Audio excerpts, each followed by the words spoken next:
Hey there, fantasy owners. Welcome to Lift the Cup Fantasy, or LTC Fantasy as some people call it. And we're going to roll along with our 21-22 team reviews. Today we're going to look at the Toronto Maple Leafs.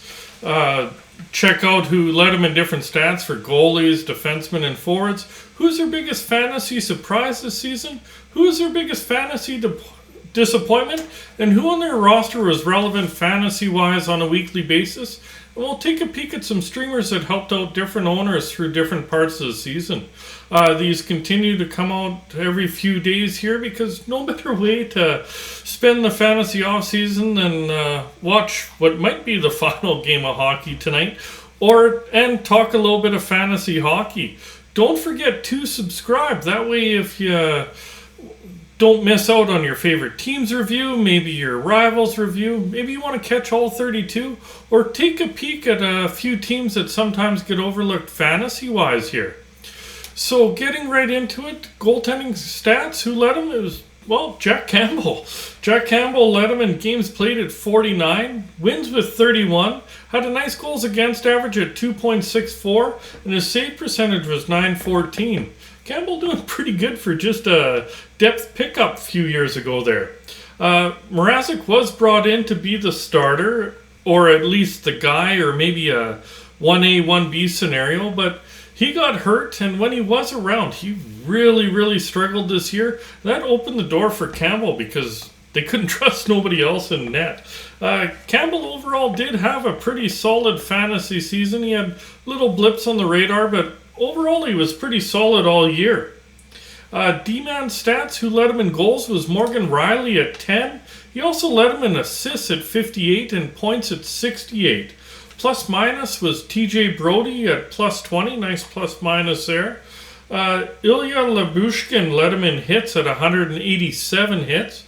Mark Giordano led him in blocks at 139.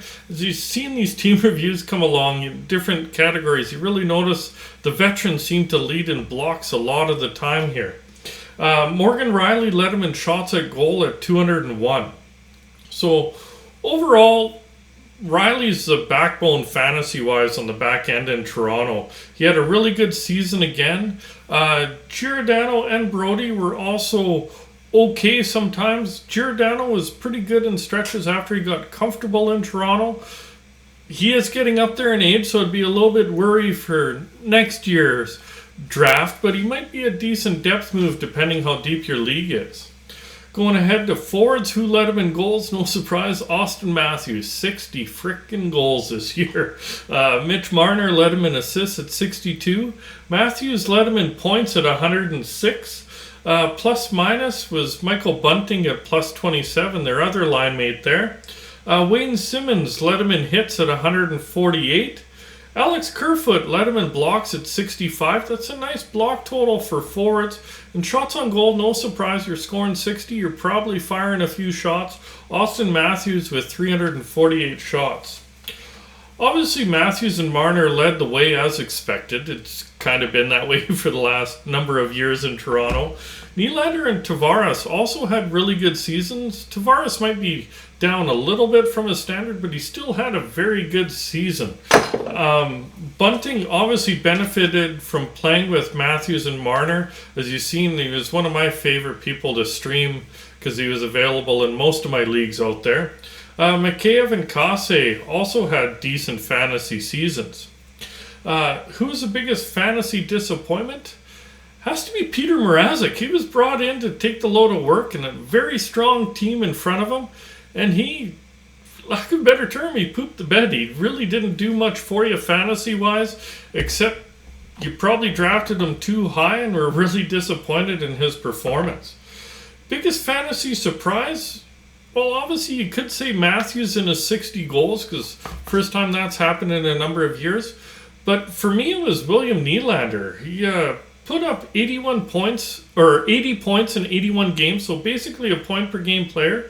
And he never put up more than 61 points in a season, so basically a 20-point uptick from his career high before this. So for me, that was a nice, really nice fantasy surprise out there. Who's relevant fantasy-wise on a weekly basis? Obviously, Campbell was. Rielly on the back end. Up front, it was Matthews, Marner, obviously, Tavares and Nylander had really good seasons, and their consistent seasons really good throughout the whole year. Streamers for them, as I mentioned, Giordano, Brody at times on the back end. Up front, there was a few of them. Obviously, Michael Bunting was probably the prime streamer for most people off of Toronto, but Kerfoot at times, Mikheyev and Kase were also nice streaming options.